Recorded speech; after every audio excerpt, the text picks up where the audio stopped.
which means we're now looking at a deal with 200k profit in it. And I say this to everyone, the number one rule in property. Meet Kaz, aka Property by Kazy. He's tried every property strategy under the sun, but now focuses on one specific investment that makes him a lot of money.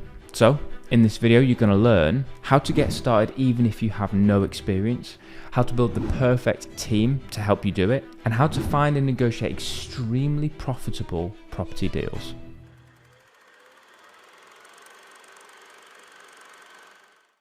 Kaz, thank you so much for joining me on the podcast. Thank you for having me, bro. It's great to be down in London and to be able to hear a bit about your story. But for anyone who doesn't know who you are, do you mind just sharing a little bit about who you are, Property by Kazy, and what it is you do?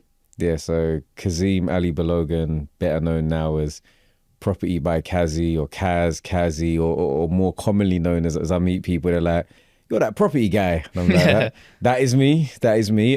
So I am a property developer and investor, do both. I think there's probably quite a differentiation between the two. I've been in the industry now for 12 years. So 12 years ago, I bought my first property, and during that period, I've pivoted and pretty much done almost everything in the property space, be that rent to rent, be that ground up new builds, office to residential, airspace developments, residential conversions, refurbs, flips, BRRR. Probably only thing I haven't really done is like lease options and too much assisted living. But apart from that, I've kind of been involved in everything. That's mad. I didn't realize you've been involved in so much. Yeah. Okay, so what is it you are doing right now? If you list a couple of projects you might have going on. So right now, this year, I set myself a target of I wanted to buy a property every month. That was like the original target. All of them in London, all very similar types of properties. Fell short of that, probably about 30%. So probably looking at maybe finishing on 8 or 9. So having 2 or 3 quiet months. But a lot of them are very similar types of properties. And I think that's something that's really important in business. When something's broke, it's like when something isn't broke, you don't need to fix it. So rinse and repeat. So at the moment, I've bought a lot of properties from auction, typically most of them from housing associations who have to dispose of their properties in a very fair way for the highest price. They go to auction. They were generally 1-bedroom flats that we were converting to 2 beds, and that could be through internal reconfiguration, so just moving around some internal walls, or going all the way for full planning, because it's full planning for flats, and doing a rear extension where we'd create a lot more space, typically a rear extension with a side return, creating that nice open plan kitchen, living room, bifolds, with them making it a 2-bed, 2-bath, and focusing on areas where we can really add a lot of value. So we're talking Fulham, West Kensington, Maida Vale, Brixton, Clapham, New Cross, areas where we can, the ceiling price and the price per square foot is quite high. So when we make something brand new, we can really add a lot of value. Yeah, and then I'm guessing like you can actually afford to go above and beyond on really nice kitchens and that sort of thing to make sure that because you actually do get a return on like investment. There's always like a pound for pound return is important. Yeah.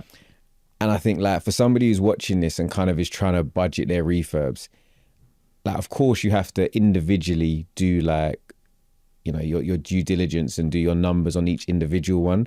But obviously when you're looking at loads of properties online as a starting point, like you can't be doing a deep dive into every refurb. So I'd say like as a kind of rule of thumb, I would say if you took your GDV, i.e. you want to sell a property for £500,000, you can probably budget, give or take, around 50% of that on the refurb.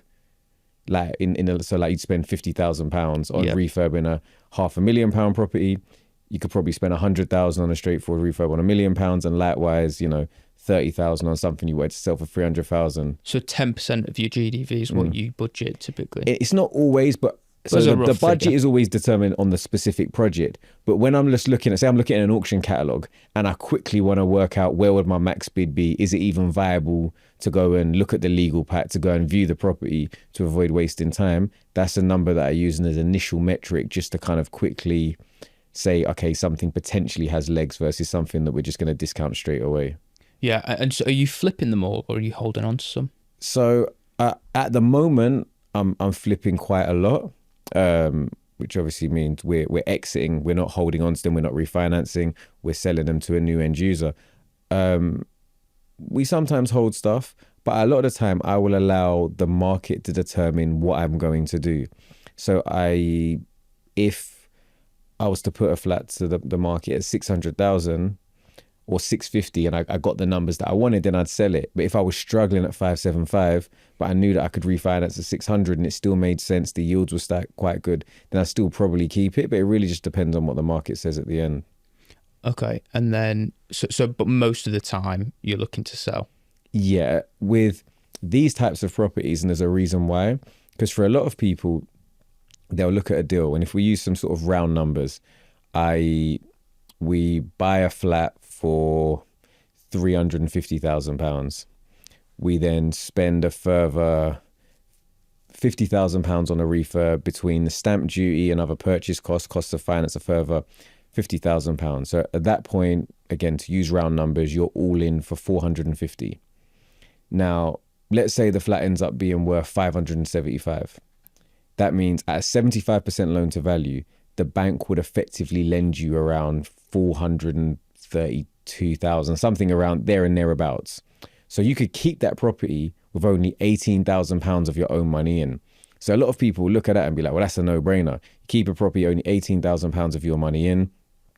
If, for example, it makes you £500 net profit a month after you pay your service charge, your mortgage, and everything else from your rent roll, they're like, well, it's making you £6,000 plus a year. You're going to pay yourself back in 3 years, and it's a free property. And it sounds really great from, a vanity metric. I've got a free house.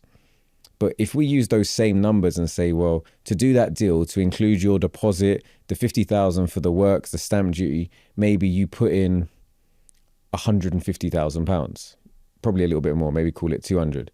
But you've just actually made profit-wise close to £130,000 in that deal. So if you can take 180 and make 130, you've shown your proof of concept of the return on investment you can get. And whilst you've only got, technically £8,000 of or £18,000 of your own money, if you were to retain the property, you've also got all of your profits, which is the entire amount of close to 150,000. That's only making you £6,000 a year. So I think it depends where people are within their own journey. If you're in a space where you're saying, look, I still actively want to work for my money, then flipping can be great.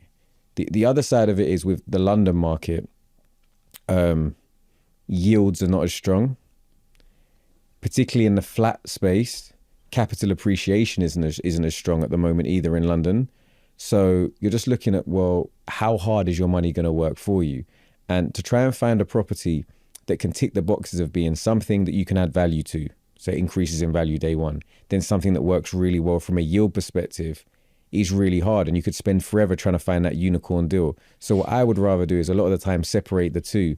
And yes, you have to be honest, you take the hit and you pay the capital gains tax when you dispose of the asset. But I'd rather take the profits and go and invest that in a very specific investment long-term hold vehicle, i.e. like a mixed-use commercial unit, maybe with a shop on the ground floor and a small mini HMO above, or investing directly in buying, a HMO that's going to yield really well, rather than trying to find one deal that ticks all the boxes.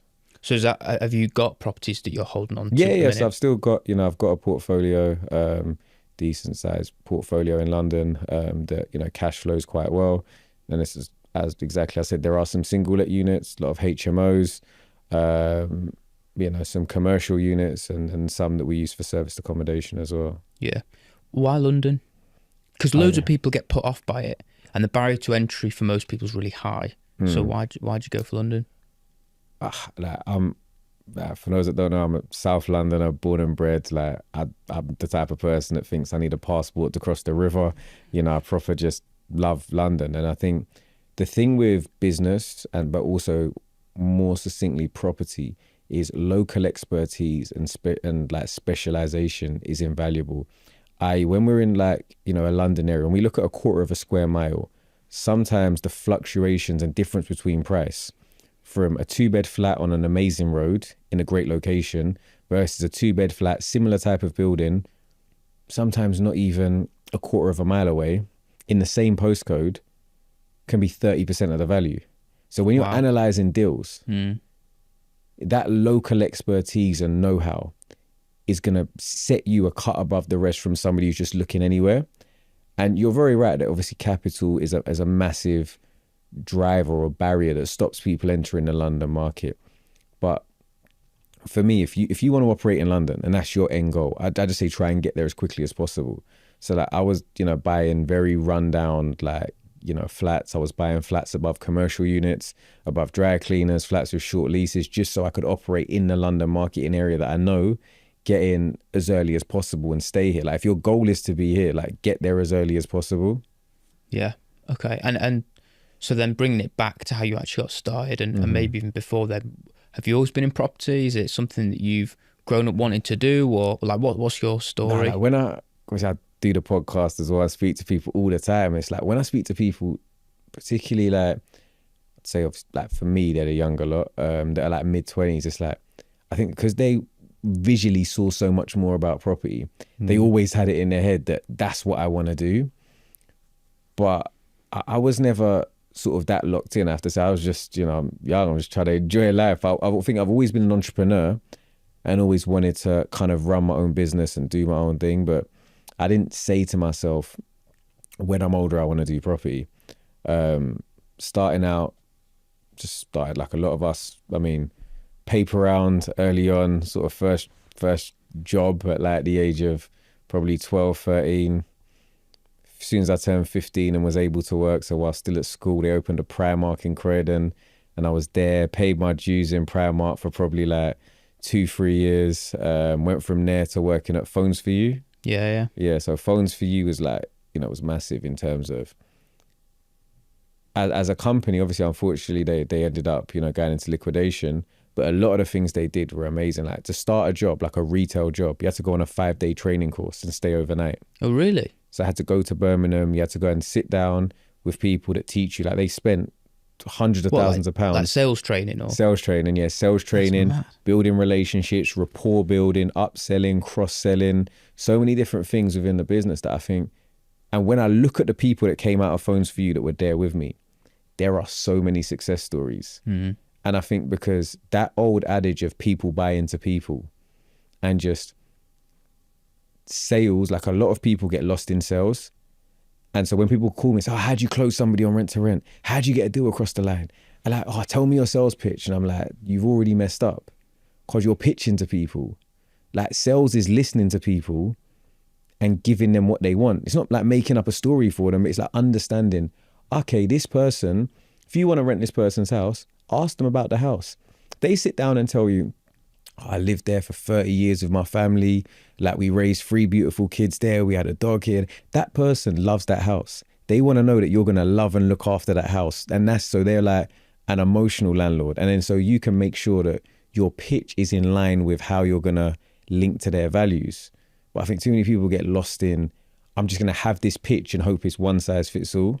Yeah, people think that sales is like convincing someone to buy your product as opposed to, exactly like you say, hearing what the person needs, and then if you can provide that solution to them. Like loads of people talk about, what's a property price, for example, and rather than asking that, I'd normally be asking, what's the seller's situation? How can we like that? Because that gives you the angle to come in, and if you can find a win-win, then it just works best. Like it's the best way to work.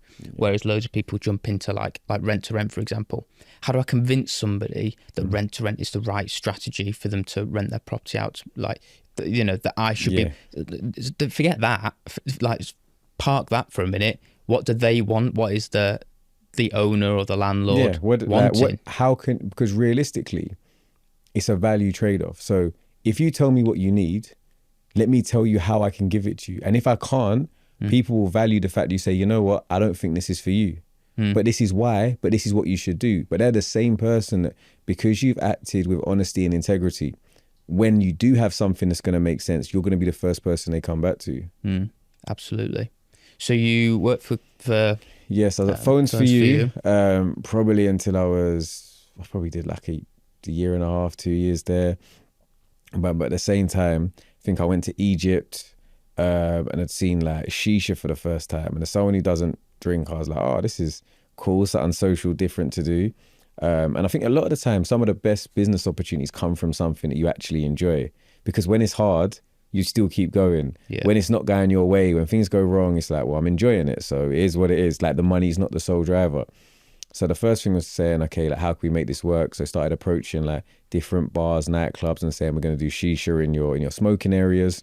Because again, it's like that old thing of like, look for the opportunity. The smoking ban had come into place. People are creating all these really nice outdoor smoking areas. And they're not monetizing them. So we were saying, look, we'll come in, we'll set up the shisha pipes. The consumer will pay us directly. We can't afford to pay you any rent. I can't even afford to pay staff. I'm just telling my friends, look, come with me. You get a free night out in this club.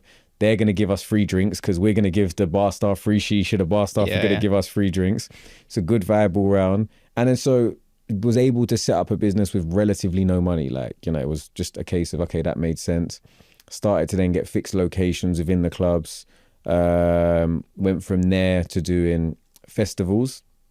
And the festivals where we really started to see, you know, real money. Because I had to get invest for the pitches, like to get the tents and the marquees. But then if you're doing an overnight festival and they've got, you know, tens of thousands, like at some points even hundreds of thousands of guests over the course of like 3 days. Once the music stops at 10:30, they've got nothing to do. We were busy from like 10:30 and throughout the whole day until, you know, 6 in, Yeah. non-stop. So like we're making thousands and What thousands sort of of pounds a festivals day. were you at? Like Festival, B-Fest, like Nice. which was Virgin like festival back then, and a few other like just overnight nice, like I can't remember, like some of the more like local kind of house festivals and stuff like that we did as well. But yeah, they were great numbers, and obviously were able to kind of build up a clientele. Weren't massive on social media, I have to admit. Probably would have done a lot better if we were kind of using socials. Didn't really use it at all, very sparingly. But then transitioned from that into getting a fixed premises. So took on a license on a building near my university. So that was a commercial old pub. We turned into the Buddha Lounge, so Shisha Lounge, and had that running for, say, just under 2 years. This is like a shisha / cocktail bar. But I always tell that story because when people say, oh, why did you get into property? And there's a number of reasons. Like, so my dad is a fully qualified conveyancing solicitor. So naturally, it was like I was always had an interest in property because of what he did. Had like family friends that had done property in the past, and had seen obviously the kind of money they made. But I think that the turning point was when we took on that premises, we had a license to trade, which basically meant at any point in time, the landlord could come and, just like if you're on a rolling contract with an AST and assured short hold tenancy in the residential space, they could say, look, here's your 2 months notice, you got to leave. So you could have invested all your time building up this business that you didn't own. So like that was for me the moment I said, like, I'm not renting again. Like whatever I do next, we have to own. So the transition from there into saying, okay, well, I want to start buying property, was that was kind of the bridge of how I went from sort of entrepreneurship to entrepreneurship within the property space. So did you buy premises then for the shisha business? So nice. I think got to a point where I was like, I can't do this anymore. It's too much like late nights. It's too much drunk people. It's like, it's a lot going on. Like it's a lot of just having to be there. And I think like a real, business with scope, you can see the light at the end of the tunnel where you don't have to be there anymore. And it can work very, hands off with systemization. I couldn't see that. So ended up at certain points when there were issues within the building. And it's like, realistically, we could have maybe spent £50,000 investing in that building to make the business amazing. Something that, the return on that £50,000 would have far outstripped anything I could have made in property. But there wasn't the security element of it, because they could have just turned around and said, well, we want the building back now. We can see how much money it's making. So at a certain point when it was just, look, they're not going to spend the money to fix the building. We can't because of our exposure. We had to just part ways. And took the profits from there to go and buy my first ever property, which was in Sydenham in Southeast London. Talk me through that property deal. So that deal, I feel like a lot of the time when I tell stories, like a lot of the time they're linked to holidays, like, so I like to travel. But obviously, so found the property online. I'd kind of been, again, I always skip this point when people ask me, but at that point I'd still been when I say working alongside, like speaking to other developers, kind of just doing the dog's bodies work on their site, just to understand more things, just saying, look, I'll go and grab the material, I'll pick this up, was also able to kind of say, okay, look, I will be your eyes and ears on the site, I'll do the running around. I don't even want to get paid, but at the end of the site, just look after me sort of thing. And these are like bigger, like 8-unit developments. So just kind of learned the ropes to a degree where I got used to liaising with trades, understanding the pros and cons of different builders and the animal that is managing people in the trade space. But yeah, finally found something that I think made sense for me. Had done my numbers. It was an auction purchase. And I say this to everyone, and I say this every time I speak on any podcast.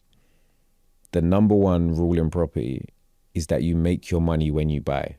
I say the number one rule in property is you make your money when you buy, because you can't polish shit.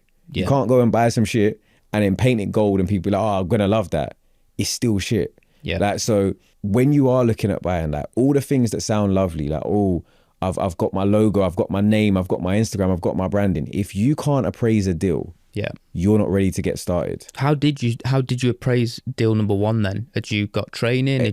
No, I think, and people, because in property, the reality is it's not different from any other business in terms of the skill set required. If you were to say, what's the difference? The key difference is that if you mess up, you can lose everything. Mistakes are costly. So that's the difference. But it's a lot of it's very much common sense. Yeah. How much can you buy this property for? How much is it going to take you to get it from ground zero, where it is now, to like in terms of from a build cost perspective to where you want it to be? What are your associated costs?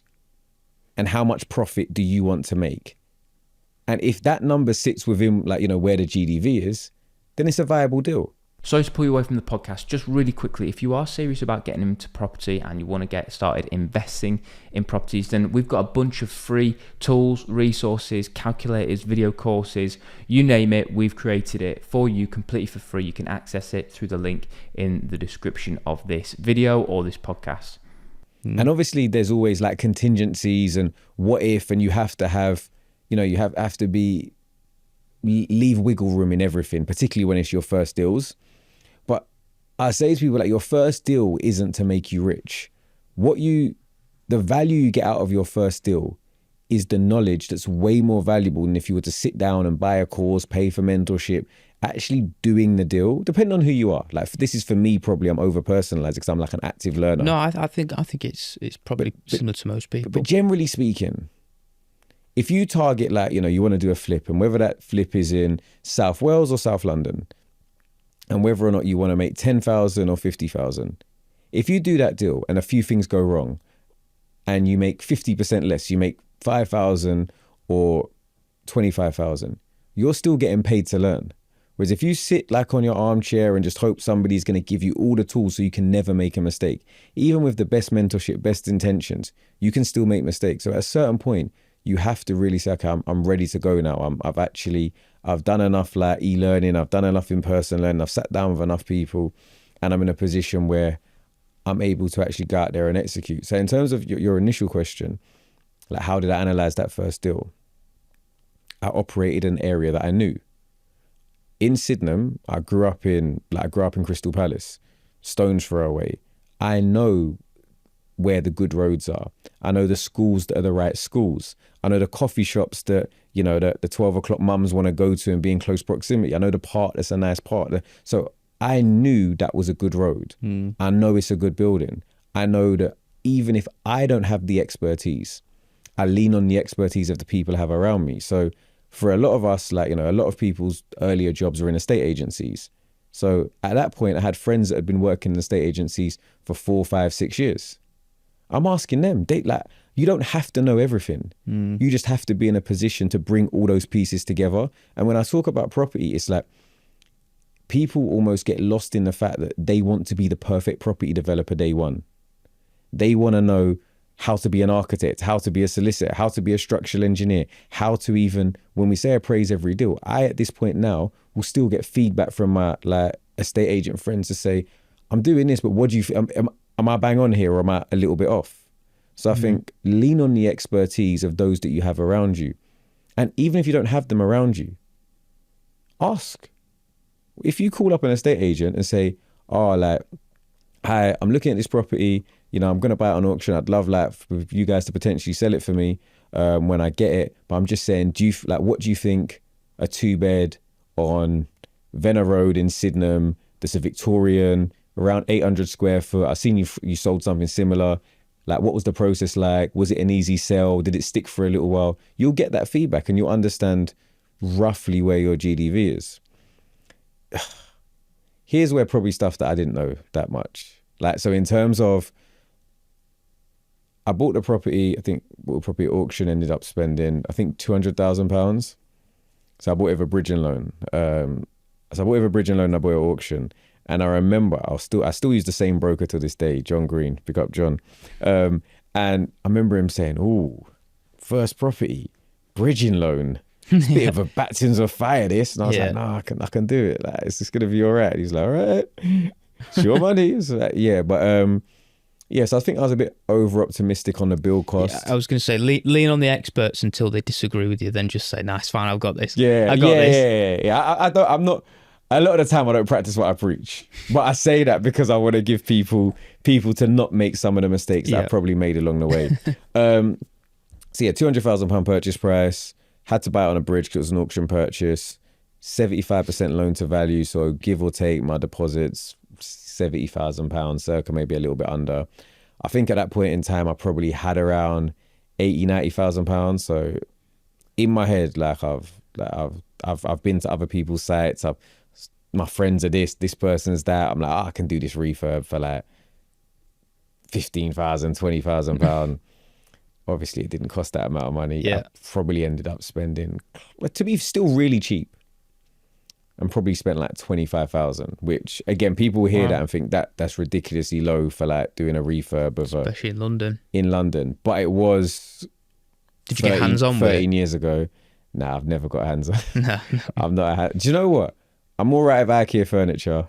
Like, I can't even do that. Yeah, I'm all right with a little IKEA. It might have a wobble, but I'm all right with it. But specialist trades are not really for me. So, but I did. Like, I got people in that were cheap. Like, they made mistakes, did some stupid things, had to redo stuff, but they were very cheap. But I was there every day. I was on site every single day. And for those that, like you say, if you're going to do your first project, you can't do that with the luxury of being an armchair developer that's going to sit back and think, oh, I'm just going to email my builder and say, make sure you do this and it's going to get done. I was there every day. So whilst I didn't get on the tools, I was there being like, don't worry about going to the shop. I'll go, you stay working because I know I'm paying your day rate. Don't worry about cleaning that up. Let me get the broom. I'll sweep that up. And I was cutting corners because at that point in time, like I was doing it out of the back of my Honda Civic. So there was no skips. I was bagging up the rubble, bagging up the rubbish, and I'm going to the dump, like the recycling centre in my Honda Civic. And I don't know, if I get a fine, it's all right at this point because we've made the money back. But yeah, I was like, that was it. Like any way that we could cut costs. You got a friend that works at this place, I think bought like an ex-display kitchen. So there's so many ways that we managed to save and do it for a reasonable price. But even that was like a beg, borrow and steal. Like I need $5 grand just to be able to get me finished. But we got it across the line, went to market at 300,000. I think we sold at 307. Okay. And you were probably what, 250 all in, including fees and refurb? I think so. I ended up taking a little bit longer. So I think refurb was around sort of 25, probably just over maybe 260 odds. I think probably made like after agency fees and everything, probably around 40k, I reckon. So maybe a little bit, so around that sort of figure. Always sort of that's underestimate and over deliver. Nice. No, that's good. I mean, for your first deal as well.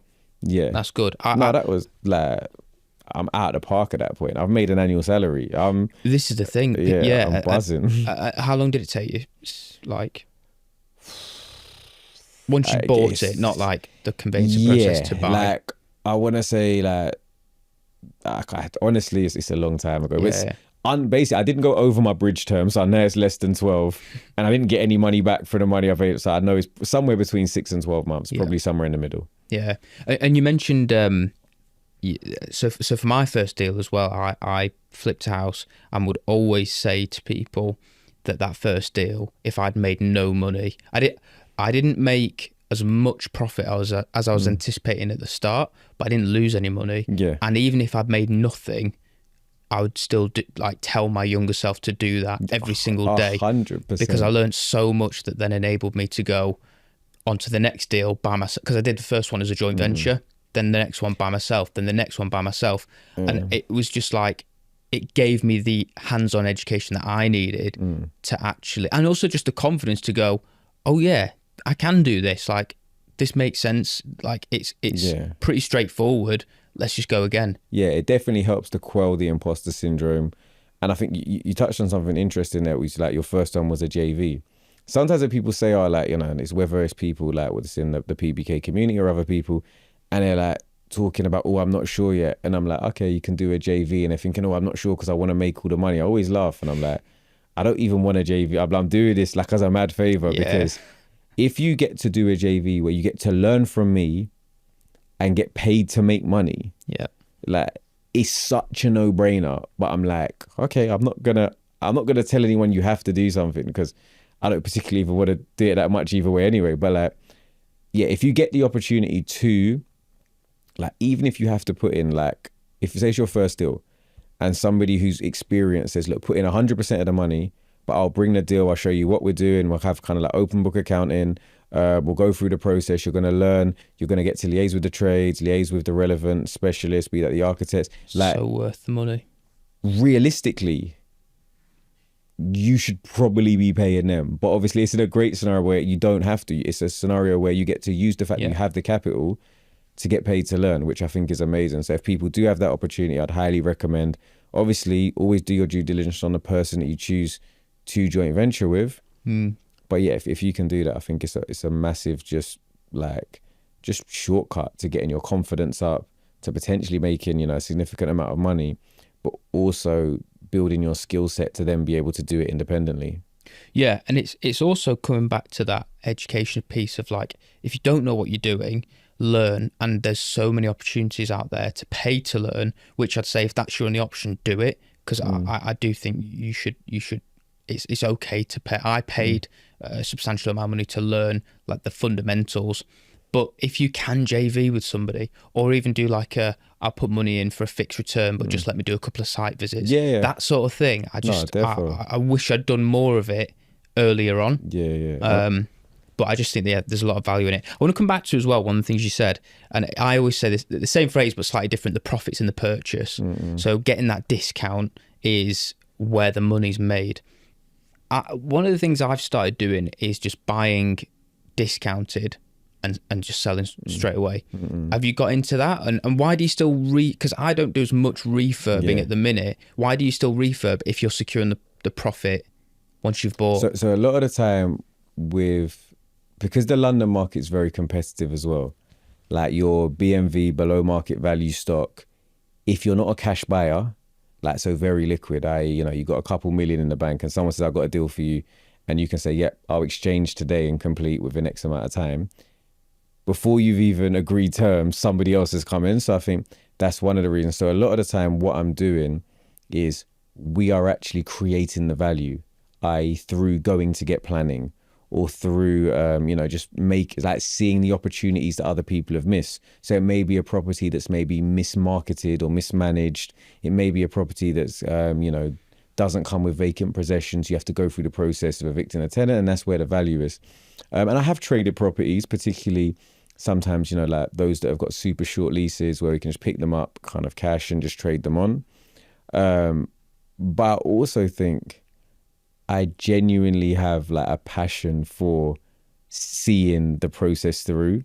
Like there's some deals where I know I should have sold it. I probably would have made just as much money from but in terms of my ROI, annualized in terms of how quickly, would have made just as much money from just selling the deal.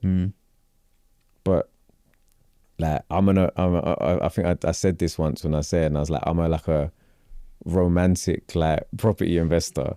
Like I want to see the beauty. Yeah, so like I'll look at something and I'll be like, this house. You're gonna be gorgeous.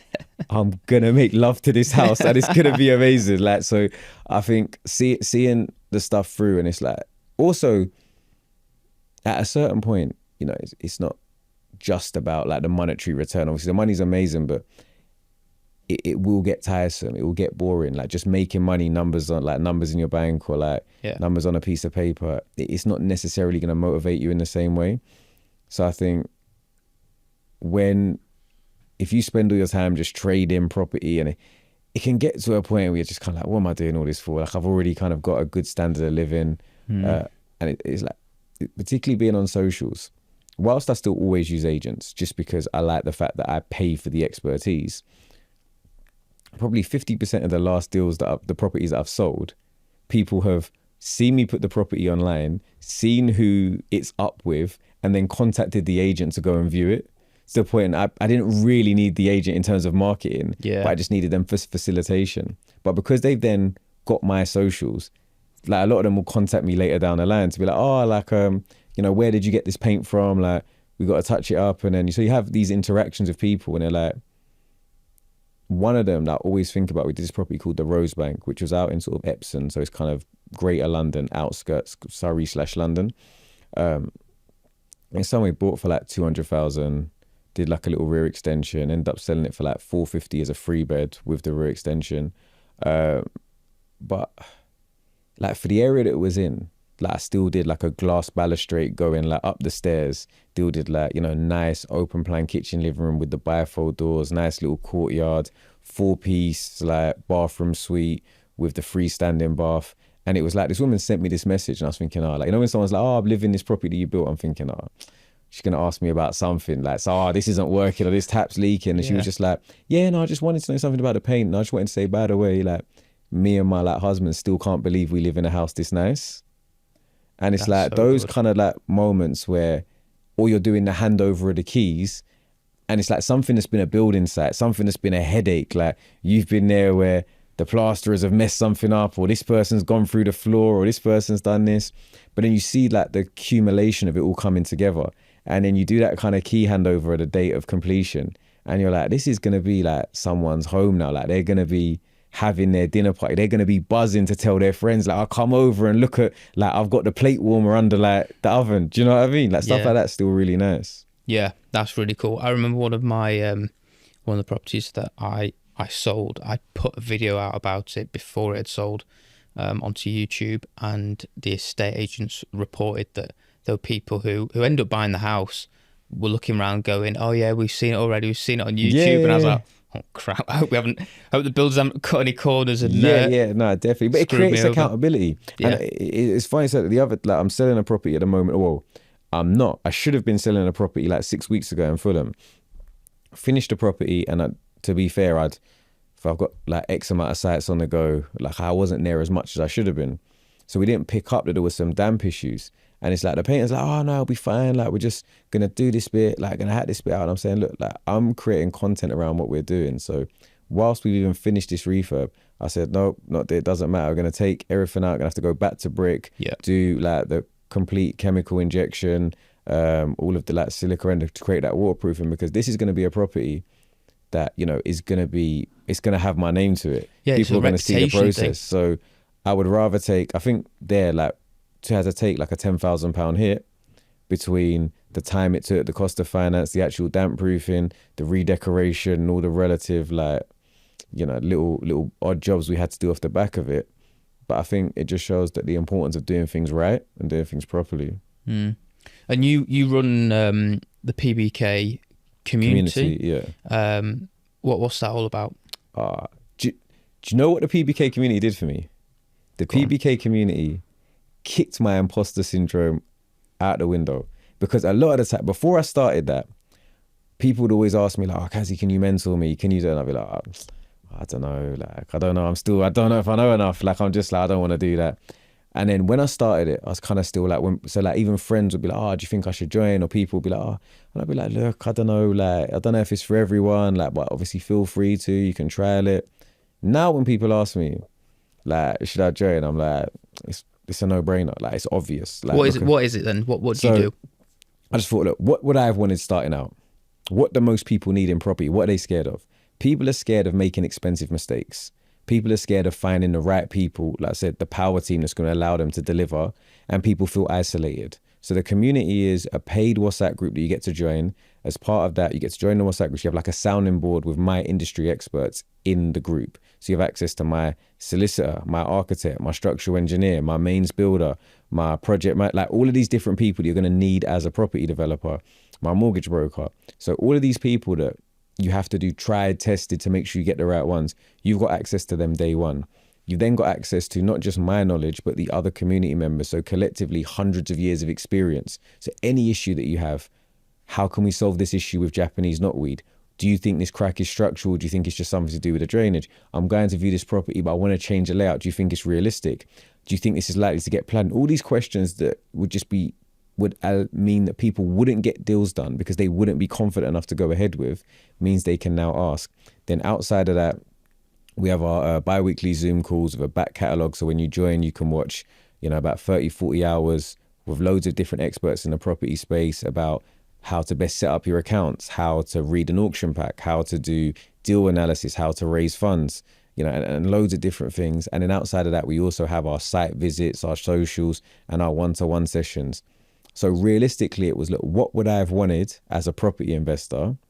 And how can I give it to people in a way that makes sense where I can still continue doing what I'm doing, but I can help other people onwards with their journey. And I think right now we've got about 100 members. We've been going for about 18 months. I think they've bought collectively over 100 properties between them.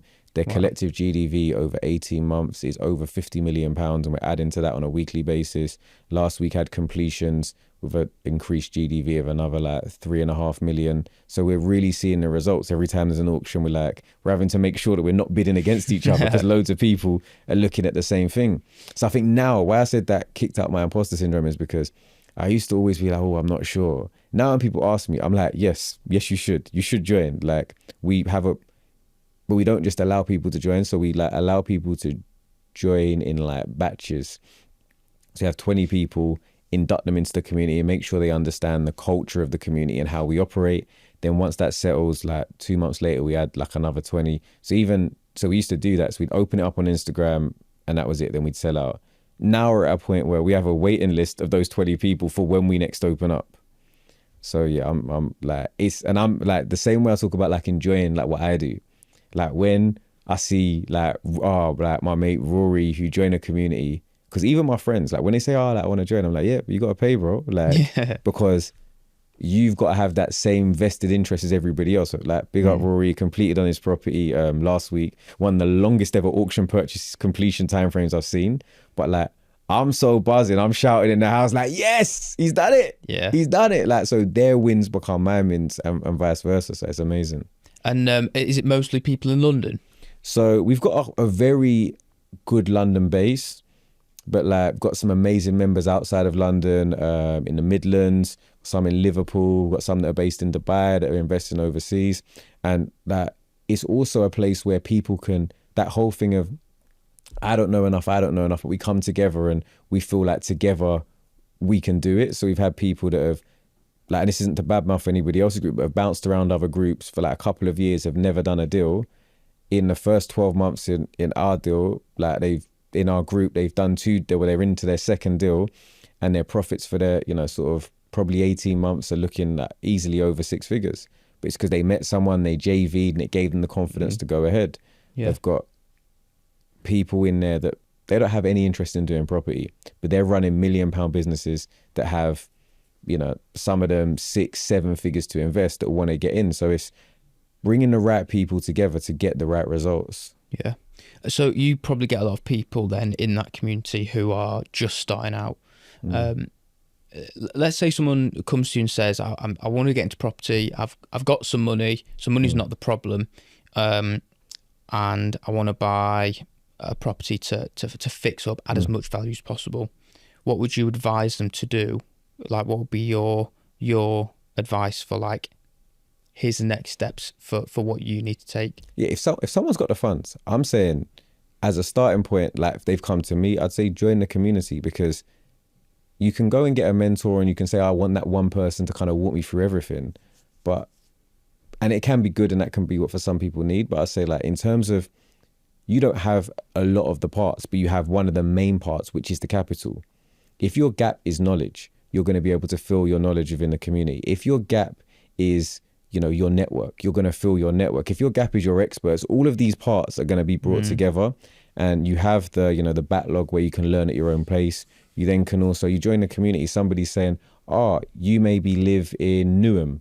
Somebody's like, oh, I just purchased my property in Newham. You're like, oh, can I pop down? You now go to their site visit. You're learning what they're doing and why. So I think that way of learning is very, very beneficial. But outside of that, I would just say, if someone's saying, I want to get into property, and you've mentioned they want to do a flip, my main question to them is always like, why? Like, what do you want from property? Because before you say you want to do a flip, some people will say that, but their goal is cash flow. So you've got no business doing a flip. Yeah. So I think I'd work it backwards and just make sure that your goals match like what you want to do strategy wise. But if they do, then I'll say you're already in a great place. Like if you know that you want to raise capital, or you want to like increase your capital, and you're saying you're going to start doing flips, your goals already make sense. Now it's just how can you work on the execution? Yeah.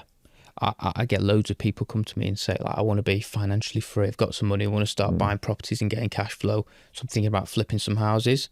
Like, you don't realise that that is an active, very active strategy. You're not, I mean, I don't know many people who've systemised a property flipping business. I don't know people that have systemised, but I do know, like, I know 2 developers that have not stepped foot in the UK for the last 5 years. Nice. That are some of the best flippers that are, like, I'm talking doing, like, you know, millions, sometimes tens of millions a year, and they're doing it all remotely. But again, they are the exception, not the rule. Generally speaking, I still might have to do a Howden's run. I still might be in Screwfix for no reason, picking up like a bag of grout because the plaster or whoever, do you know what I mean? The tiler's van's broken down for the next week for the 7th time this month. Yeah. I think a lot of people seem to think that flipping is quite a sexy strategy, isn't it? Because it's like the transformation of it. And it's the ta-da moment. Like, you get paid Yeah. at the end, and there's that big, like, here's the cash injection into my bank. Yeah. And then the tax man comes and takes a big chunk of it. But so I want to kind of dive into a little bit more of the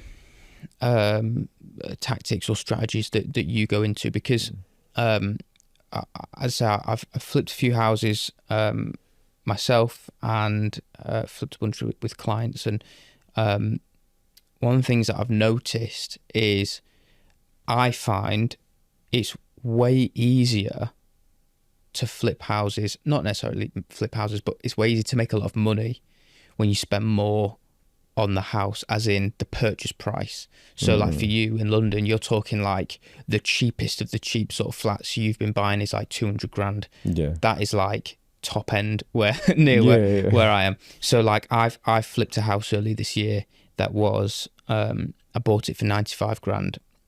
It might have been 90 actually. I think I bought it for 90 grand. I'd spent 25 on it, and we sold it for like 145. It was really it was bad. Like, it took longer than we thought. We spent more than we needed to, and actually, I like I was saying earlier, we bought it really cheap. So actually, the money we made was in the purchase, and I should have just sold it in an auction and made that 15-20 grand margin. Yeah, like even if next month. Even if you make 10 in a month, it's the same as making 40 over the course of a year, really. Yeah, exactly. So I put loads of effort and work into refurbing a house when actually I made maybe even less than if I just sold it straight away. Whereas what I really like about the kind of 200, 300, 400,000 pound houses or flats is you're at a point where if you spend 50 grand on the house fixing it up and making it really nice, you will be able to make a quite substantial amount of profit. There's scope to make 100k on something like that. And I think that is exactly why we've pivoted from, as much as like Amma said, like we're deep south, like all the way in South London. But I've pivoted from operating there to being more in southwest. So in your Claphams, your Fulhams, West Kensingtons, where the price per square meter or per square foot is even higher, because one of the for me, the amazing thing about London is like it's so obvious where the value is. It literally says it on the map. Like, this is zone one. Zone one is the most expensive. You go out to zone two and it's still really expensive, but a bit less. Likewise, and that is exactly how it works. So, but the thing is, proximity wise, sometimes there's no real geographical difference in terms of transport links where you can get to. So, for example, and this is sorry for people that are not from London, because I'm going to use very sort of London examples of sort of cities, but and towns. But if you, for example, want to buy a flat in Battersea, for some 2-bed flats, you're looking at £1 million. However, Tooting, that's stone's throw away, like, you know, mile and a bit away, still got loads of similar features in terms of the area, its transport links, what it's got in terms of an area. That same 2-bed flat might be 650, 700,000, depending on obviously, but like for looking for something like for like. So if you do it to a really high standard and you want to sell it for, but you know, so you were thinking, is it worth like 657? If you do it to a really high standard, maybe you can get 750, 775 from a buyer that was going to be buying in Battersea, but they're actually thinking, I'm getting an amazing deal because I'm saving £250,000, but I'm getting exactly what I want. And all I am is an extra stop on the tube or an extra stop on the train. So you have that ability to drive up ceiling prices because of proximity. And I think that's one of the things that I love about the London market and where we operate, that yes, if you buy right, of course you can make a lot of money. But also, you touched on it earlier in the podcast, your pound for pound return, you just maybe go in to say, okay, you know what? I know that a standard dormer is going to cost me £50,000 to do a dormer and a loft conversion. But if I do a double dormer onto the outrigger, which means we actually get not just the loft, but also an ensuite room and a roof terrace, it's going to cost me an extra £20,000, £30,000.